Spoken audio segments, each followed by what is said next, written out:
Bismillahirrahmanirrahim. Assalamualaikum warahmatullahi wabarakatuh. Eh, Terima kasih. Selanjutnya ini menindaklanjuti dari hasil pertemuan pertama kemarin, yang mana perlu diadakan video terkait penjelasan dari format RTAR. Dan pada kesempatan ini saya dan Bu Bendum langsung buat beberapa video. Harapannya nanti bisa menjadi bahan untuk belajar teman-teman dan bisa lebih paham lagi terkait format yang kemarin kita sepakati bersama. Lanjut, format dari THR.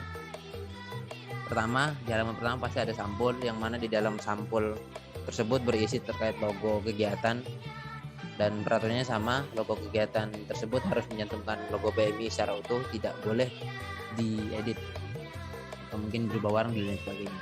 Terus selanjutnya laporan pertanggungjawaban yang berisi terkait kata pengantar dari ketua rayon. Nah, masuk ke bab pertama terkait latar belakang. Latar belakang di sini menjelaskan ada 5 poin pokok pembahasan. Pertama, kondisi kepengurusan saat ini, landasan kepengurusan, orientasi organisasi, grand design, visi dan misi organisasi pengurusan pada saat ini, terus kantor atau rayon yang saat ini berlokasi di mana bisa dipaparkan di sana, dan struktur organisasi.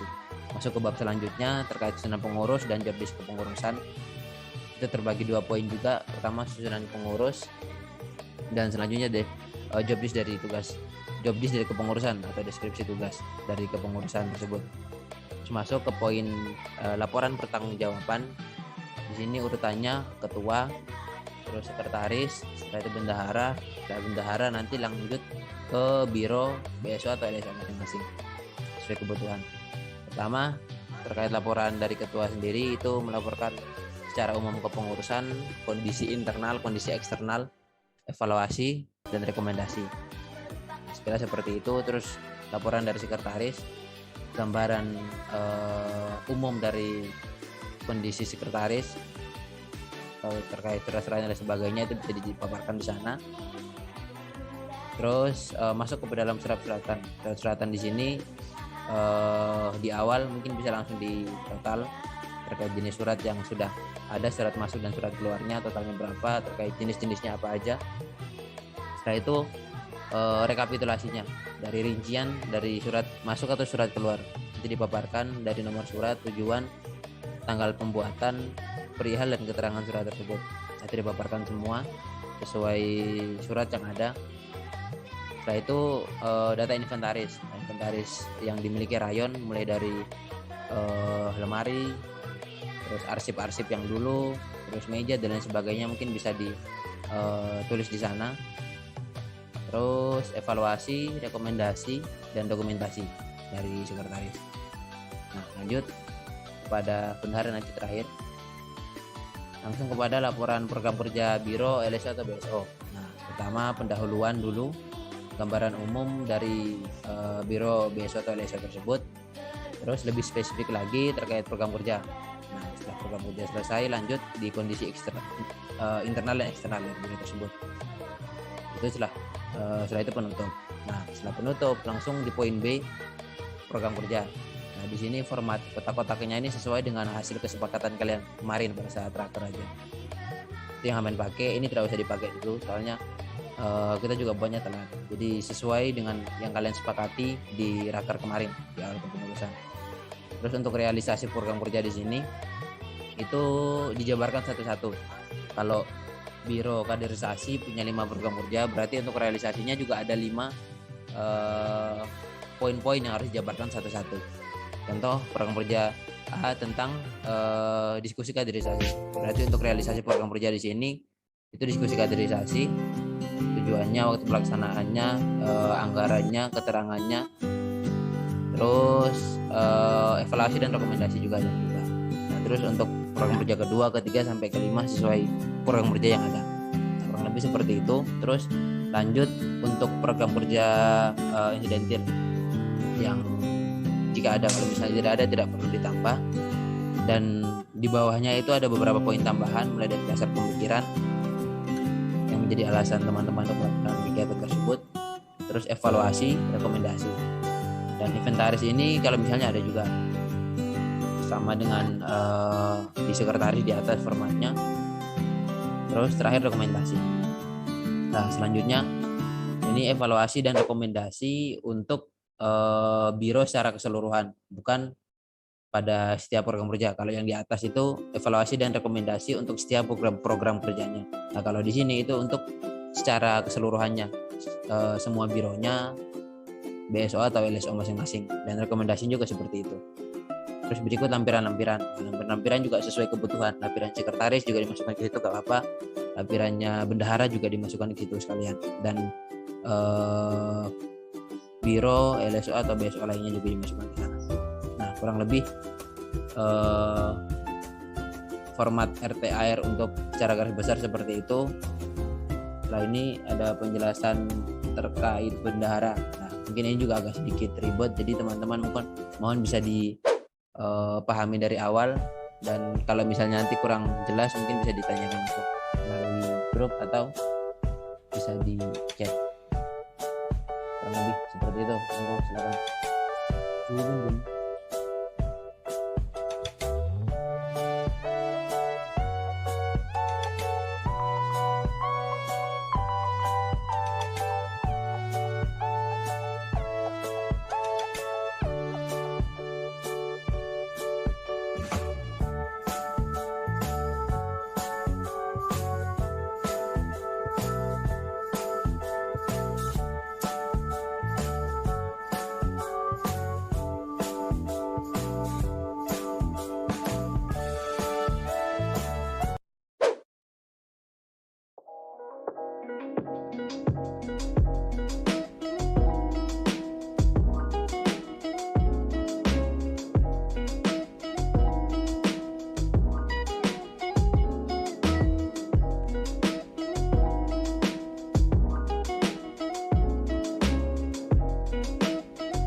Oke, baik. Jadi saya akan melanjutkan dari Pak Sekung. Saya akan menjelaskan tentang format laporan keuangan untuk RTAR.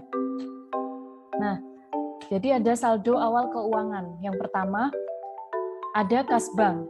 Lah, kas bank ini untuk rayon yang mempunyai tabungan di bank. Kalau rayon yang nggak punya, jadi nggak usah ditulis saldo awal keuangan ini. Nah, yang kedua ada kas. Kas ini adalah uang yang ada di bendahara, misalnya uang sisa kepengurusan tahun kemarin. Pokoknya yang dipegang sama bendahara saat itu, uang yang ada di rayon saat itu masuk dalam kas. Yang ketiga ada piutang. Nah, piutang ini adalah, jadi kalau misalnya ada orang atau lembaga yang meminjam uang di rayon, jadi itu nanti masuk di piutang. Saldo awal keuangan masuk di piutang, di debit. Oke. Selanjutnya ada laporan kas bank. Nah, kalau laporan kas bank ini adalah khusus untuk rayon yang punya tabungan di bank. Tuh, jadi harus ada laporannya. Nanti kalian bisa minta print out di bank koran laporannya itu. Kalau nggak ada kas di bank, nggak usah ditulis yang B ini. Jadi langsung lanjut ke laporan kas masuk dan keluar.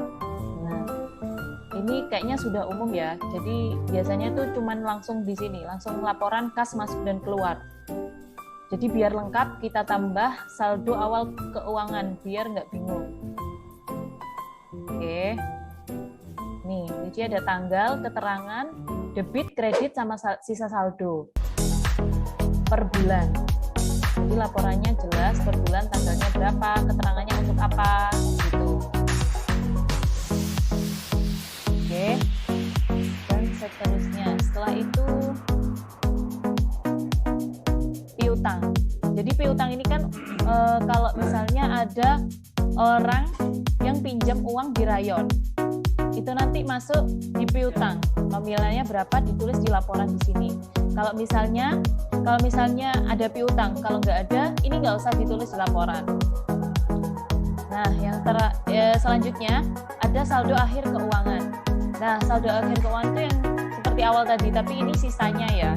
Jadi kasbank, di sisa kasbank itu ada berapa masuk di debit. Kasnya sisa berapa? Kas kan uang yang ada, uang yang tidak ada di bank. Jadi yang kalian bawa itu ada berapa masuk di kas. Piutangnya ada berapa? Itu yang terakhir. Nah, selanjutnya ini laporan akhir. Neraca saldo itu laporan akhir keseluruhannya. Jadi ini kasbank sama kayak tadi itu ada berapa, laporan paling akhir di kasbank itu ada berapa jumlahnya, kasnya yang kalian bawa ada berapa masuk di debit, piutangnya ada berapa, terus selanjutnya sewa dibayar di muka. Sewa dibayar di muka ini misalnya kalian rayon kontrakan untuk rayon itu sebesar 20 juta. Yang baru dibayar itu 10 juta. Berarti yang masuk debit sewa dibayar di muka itu masuk debit, berarti itu 10 juta. 10 juta masuk di debit. Nah, selanjutnya perlengkapan. Terus kewajiban. Kalau rayon punya hutang ya ditulis di sini kewajibannya berapa. Terus selanjutnya ada modal, ada sumbangan. Terus ada beban sewa, beban pajak rekening, beban lain-lain.